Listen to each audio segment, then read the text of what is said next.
she left. It's her business, and I'm not going to be the weirdo stalking her. So, um, Nice, but Dave. I love it.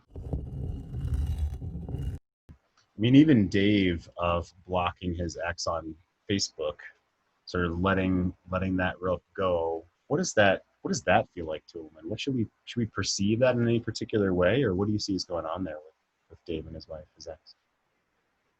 Well, I what I was feeling with that is that his ex, she's using Dave as kind of like a push-off point, to see if she can watch how he's doing. It's like she can tap in and kind of be like, oh, well, I'm doing better. Or um, just like, how's he doing in life? Oh, he's doing the same old thing. I'm going off and doing something different, or whatever her mindset is. It's kind of a way to almost press against his riverbank in a little bit. Probably not in the most reverent of ways, but it was a way for her to touch in on something. And so when he like kind of dropped the rope with the blocking on Facebook, it's kind of like she's left holding the rope. And I could be wrong, like that it's not all like necessarily a negative thing, but she was using his energy to kind of have some leverage in her own life.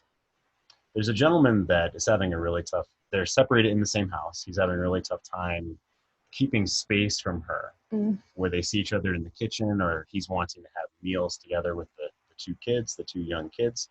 And every time that they get together, it's really toxic. Like, she attacks him personally. She always has name calls and all these things, draws him back into drama with her.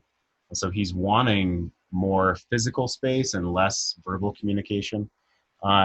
Would you recommend that a guy unfollow Facebook, social media?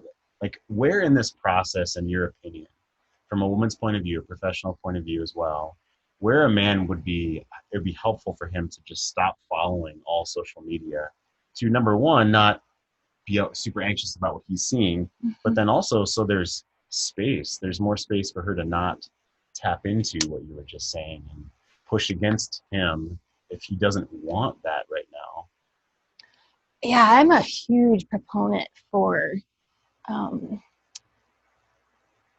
like stopping communication on social media and not having to see it. Like, there's sometimes to gather our own worth, to really stand in what we're wanting and who we want to be and who we want to give, what we want to give, we have to do that, like drop the rope. And in today's world, that is so much of like literally taking the door on social media and creating an energetic distance. And that makes a powerful impact.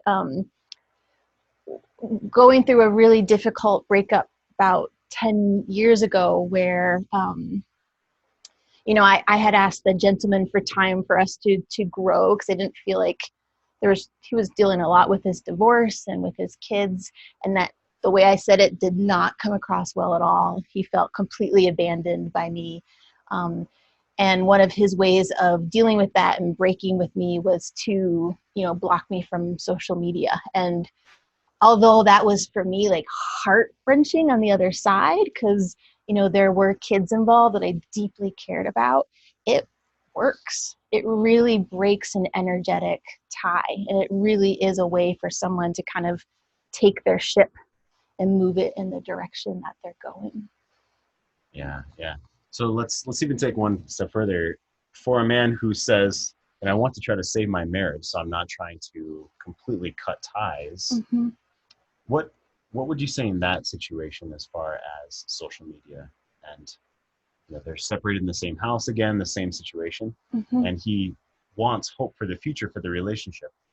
Do you think it depends on the woman if she takes that as a personal affront, if she takes it as a personal attack to her, or is that something that he's going to stand in his own worth, staying in his frame, if she comes to him upset about the social media, like blocking or whatever she could possibly be upset about that? Would you say that how he handles the situation is the key, or that can be perceived as an egregious affront to her? How would you say that he can perceive her upset if she's upset about that? So for women, the most egregious affront is to break connection. So whether that's like of all like of all kinds, whether it's like negative push pull like that, or you know, let's say you went out and you had your date night and you were all connected and in that bubble, and then you need to go and like move off and do your own thing. There, to her, that's like a, oh, wait, what just happened? So yeah, that's going to be tough for her. So it will be all about how you do frame it. Because what are your main goals? Well, you want healthy connection, right? You want connection that moves the relationship forward. That's not just pouring more swamp water in, that's clearing out the pot.